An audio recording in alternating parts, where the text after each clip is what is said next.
जहांगीर औरंगजेब से कहता है कि ये काम तुम्हारा ही है। मुझे तुम पर पहले दिन से शक था।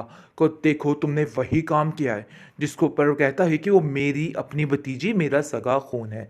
मैं उसके साथ ऐसा क्यों करूँगा? मुझे तो समझ नहीं आ रही कि आप लोग अपना किया तरह मेरे ऊपर क्यों डाल रहे हो। गुड्डी बहुत मासूम है और आप लोग कुछ भी उसके साथ कर सकते हैं। मुझे इस चीज़ का खतरा है। इशरत कहती है कि अरे भाई किस किस्म की फजूल बातें कर रहे हैं आप लोग। हमने ऐसा कुछ भी नहीं किया है। बिला वजह इन बातों को लेके टाइम ज़ाया करने की कोई ज़रूरत नहीं है। हमें गुड्डी को ढूंढना होगा कि आखिर वो है कहाँ। जिस पर शाजी कहती है आखिर गुड्डी मिलेगी तो मिलेगी कैसे? जो आप लोगों ने उसके साथ किया है वो तो हमें समझ आ चुकी है। लेकिन जी कोई भी अपने पैरों पर पानी नहीं पड़ने दे रहा। लेकिन उसकी खाला बहुत परेशान है और कहती है कि शाजिया, अगर मेरी गुड्डी को कुछ हो गया ना तो मैं तुम्हें नहीं छोड़ूंगी। देख लेना तुम्हारा ऐसा हश्र करूंगी कि तुम याद रखोगी। जिस पर वो कहती है कि मुझे किसी बात की कोई परवाह नहीं है। दूसरी तरफ नासिर आता है गुड्डी के पास और कहता है कि तुम यहाँ पर बहुत महफूज हो। बहुत जल्द तुम्हें तुम्हारी खाला पास छोड़ दूंगा, क्योंकि तुम्हारे चचा जान ने भी काफ़ी वावेला मचा दिया है और वो कुछ भी कर सकते हैं। इसलिए हमें जल्द अज जल्द किसी पर यकीन किए बगैर तुम्हें यहाँ से ले जाना होगा। जिस पर सैफ़ी कहता है कि बदला लिए बगैर तो मैं इसको यहाँ से नहीं जाने दूंगा। यानी कि कोई ना कोई ऐसा सबक गुड्डी को ज़रूर सिखाऊंगा। लेकिन वो ये भी जान चुका है कि इन सब बातों में गुड्डी का कोई भी कसूर नहीं है। गुड्डी ने ऐसा कुछ नहीं किया है जिसकी वजह से उस पर इल्ज़ाम तराशियाँ की जाएं।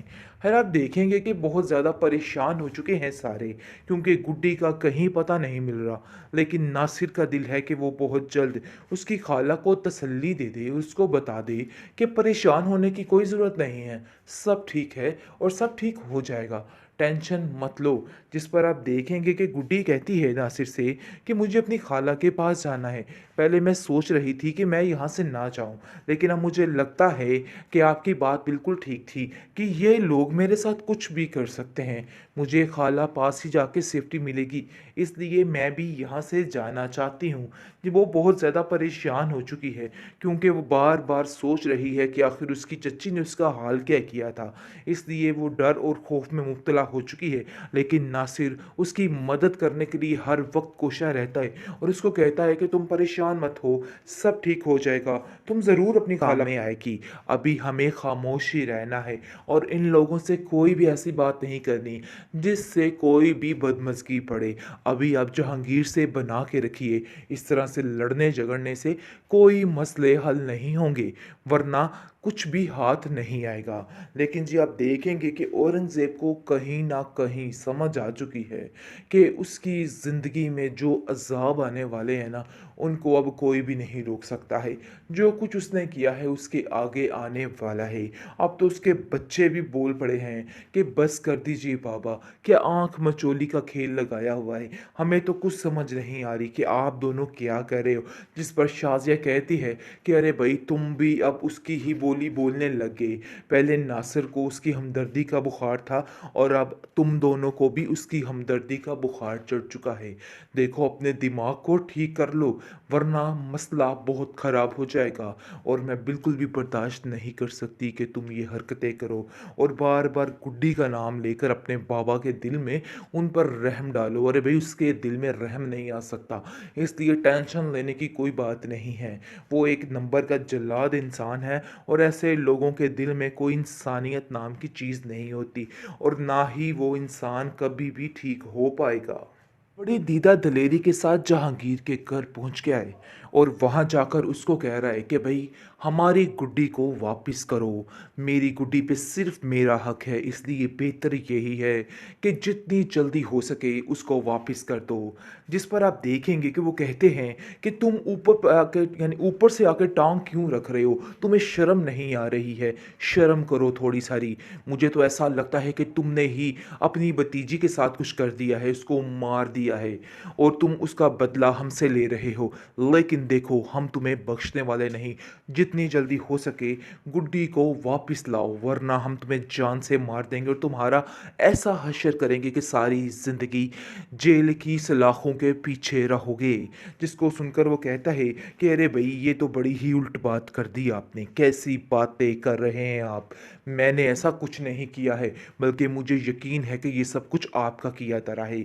नासिर बड़े गौर से सारी बातों को सुन रहा है, लेकिन जब आप देखेंगे कि सैफी बाबा के दिल में जो खलाफत थी स्वीटी के बारे में, वो नहीं गई है। इतने गहरे हाथ जलने के बाद फिर से एक दफ़ा स्वीटी को बुला लेना बहुत बड़ी हमाकत है। लेकिन जी ये बात उसको समझ नहीं आ रही। दूसरी तरफ औरंगज़ेब पागल हो चुका है कि आखिर गुड्डी गई तो गई कहाँ। उसे समझ ही नहीं आ रही कि वो क्या करे, और वो कहता है कि पा जो मर्ज़ी हो जाए, मैं गुड्डी को ज़रूर वापस लाऊंगा। मुझे पता है कि ये जहांगीर की चाल है, इसके अलावा कुछ नहीं है। लेकिन जी आप देखेंगे कि शाज़िया उसको समझाती है कि देखिए अभी फ़िलहाल खामोश हो जाइए, ऐसा ना हो कि लेने के देने बढ़ जाएं, मसला बड़ा ख़राब हो जाएगा, काफ़ी गमगीन हो जाएगा। आपको शायद समझ नहीं आ रही, ऐसा ना हो हम पर ही हर चीज़ आ लिपटे। जिसको सुन के वो कहता है कि बात तो तुम्हारी ठीक है, लेकिन हम गुड्डी को ऐसे भी तो नहीं छोड़ सकते, हमें कुछ ना कुछ तो करना ही होगा। ऐसा बहुत ही मसला बन सकता है। तुम्हें शायद इन सब बातों की समझ नहीं आ रही, लेकिन ये बातें बहुत मुश्किल हैं। औरंगज़ेब कहता है कि तुम नहीं जानती हो कि जहांगीर किस हद तक गुजर सकता है। वो हम पर केस करवा कर हर चीज़ को ख़त्म करवा देगा। ये बात तो तय है कि हमारा बहुत ही बुरा असर करेगा। जिस पर वो कहती है कि हाँ बात तो ये आपकी बिल्कुल ठीक है, लेकिन इन सब चीज़ों में हमारा भी क्या कसूर है। हाँ बात तो तब खुलेगी जब सारी वसीयत खुल के सामने आएगी। अभी हमें खामोश ही रहना है, और इन लोगों से कोई भी ऐसी बात नहीं करनी जिससे कोई भी बदमज़गी पड़े।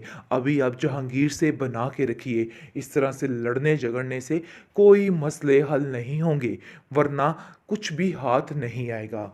लेकिन जी आप देखेंगे कि औरंगज़ेब को कहीं ना कहीं समझ आ चुकी है कि उसकी ज़िंदगी में जो अज़ाब आने वाले हैं ना, उनको अब कोई भी नहीं रोक सकता है। जो कुछ उसने किया है उसके आगे आने वाला है। अब तो उसके बच्चे भी बोल पड़े हैं कि बस कर दीजिए बाबा, क्या आंख मचोली का खेल लगाया हुआ है, हमें तो कुछ समझ नहीं आ रही कि आप दोनों क्या कर रहे हो। जिस पर शाजिया कहती है कि अरे भाई तुम भी अब उसकी ही बोली बोलने लग गए। पहले नासिर को उसकी हमदर्दी का बुखार था, और अब तुम दोनों को भी उसकी हमदर्दी का बुखार चढ़ चुका है। देखो अपने दिमाग को ठीक कर लो, वरना मसला बहुत ख़राब हो जाएगा। और मैं बिल्कुल भी बर्दाश्त नहीं कर सकती कि तुम ये हरकतें करो, और बार बार गुड्डी का नाम लेकर अपने बाबा के दिल में उन पर रहम डालो। अरे भाई उसके दिल में रहम नहीं आ सकता, इसलिए टेंशन लेने की कोई बात नहीं है। वो एक नंबर का जल्लाद इंसान है, और ऐसे लोगों के दिल में